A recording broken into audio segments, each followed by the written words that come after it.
In business news, President Muhammadu Buhari earlier today signed the 2023 appropriation bill of 21.83 trillion naira into law.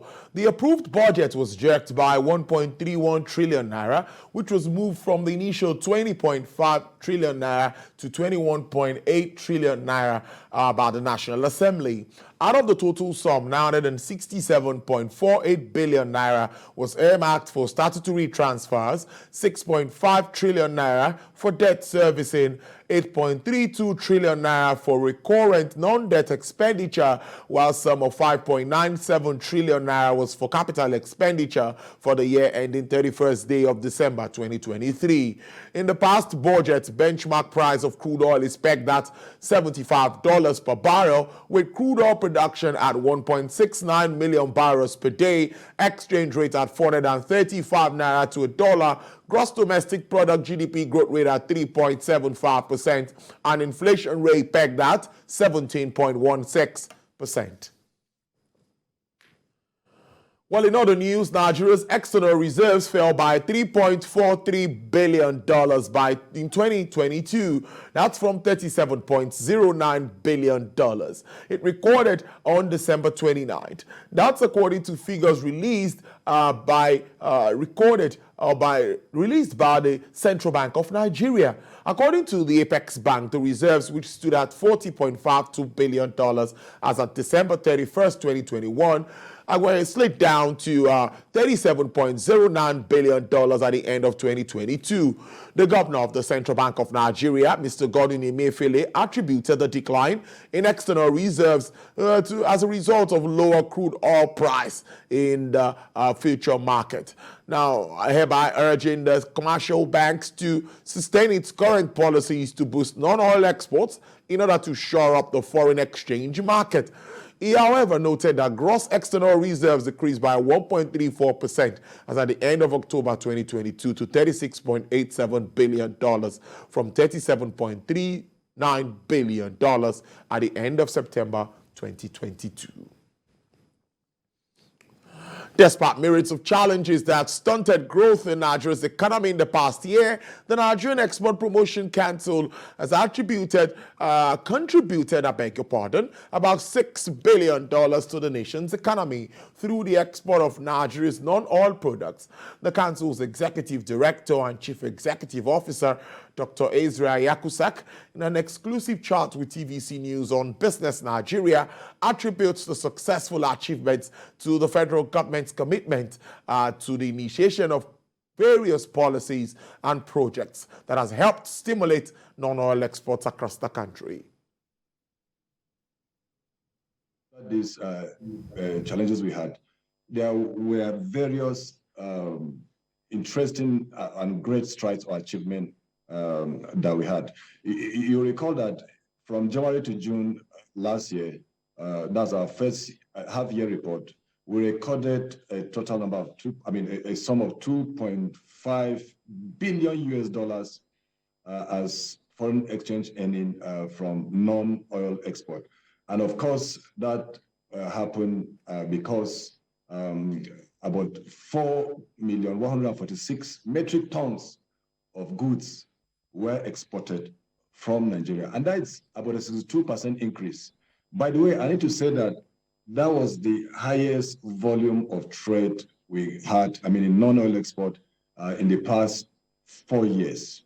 The interesting thing about that is the fact that we had various products, we had various diversification of products, new products came into the scene. And of course, that's over 200 products were exported. But the interesting thing is the narrative kind of shifted, changed. Nigeria is known with export of mainly raw agricultural product. And NEPC and other government agencies have been hammering on or talking or sensitizing exporters on the need to add value. Because the essence to add value is once you add value on a product, you generate employment. Once you add value, it leads to industrialization. Once you add value, you earn more foreign exchange on that product. So in 2023, we hope to do better. We are working, we've made our plans. We're going to work better than 2022 to see how we can make this, we can make the non-electoral space or the Nigerian economy improve in terms of foreign exchange earning.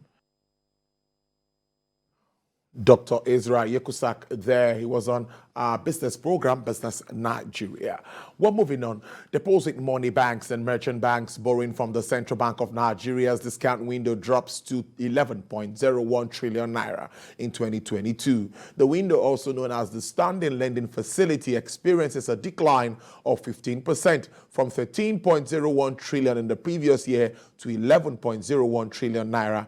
According to statistics, this implies slowdown in the level of business activities as the need for short-term cash for daily transactions diminished. However, finance experts attributed a decline in DMBs and merchant banks borrowing to tight liquidity conditions in the banking system.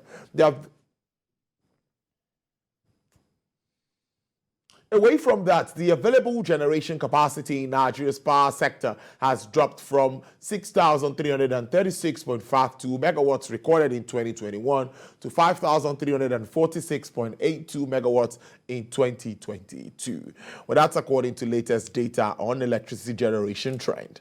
The report also shows that an annual capacity payment loss to power generation companies increased to 1.8 trillion naira, thereby recording a decrease in the average utilized power in 2022. The power generation report between 2013 and 2022 further shows that Nigeria's average available generation capacity fluctuated between 4,000 and 7,700 megawatts since the sector was privatized in 2013. Away from our shores now, Asian shares markets slipped today amid concerns the rapid spread of COVID-19 infections in China would further hurt economic growth and hinder global supply chains. And even if opening up would be positive in the long run, MSCI's broadest index of Asian Pacific shares outside of Japan fell another 1.3%.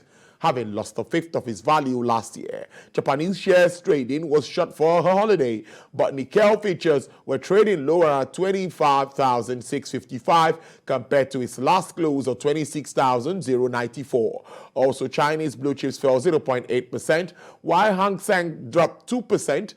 While the cautious mood spread to Wall Street, with S&P 500 futures off 0.4%, Nasdaq features 0.6% lower, Eurostock 50 features fell 1.4%, FTSE features 0.8%. India, the world's largest consumer and importer of crude oil, has raised windfall tax on petroleum, crude oil and aviation turbine fuel. Well, that's according to the latest reports from the federal government of India. Windfall tax on crude oil has been raised from 1,700 rupees, that's about $20.55, to 2,100 rupees, that's about $25.38 per ton. Now, while export tax on diesel rises from 5 rupees to 7.5 rupees per litre, windfall tax on ATF rises to 4.5 rupees from 1.5 rupees per litre. The federal government has imposed windfall tax on crude oil producers and levies on exports of crude oil products to reduce importation. Crude oil prices held in a narrow range today, though the outlook for demand was clouded by weak manufacturing activities, survey from China, and a warning from the head of the International Monetary Fund that the global economy faced a tough year ahead. U.S. West Texas Intermediate crude rose today to sell at $80.38 per barrel, with an upsurge of 0.15%. Brent crude futures fell to sell at $85.88 per barrel, with a downward price review of 0.03%. Bonny Light sells at $81.94 per barrel, with an uptick of 0.56%. And for the OPEC basket, crude oil dealers are offering $81.14 per barrel, with an uptick of 2.24%.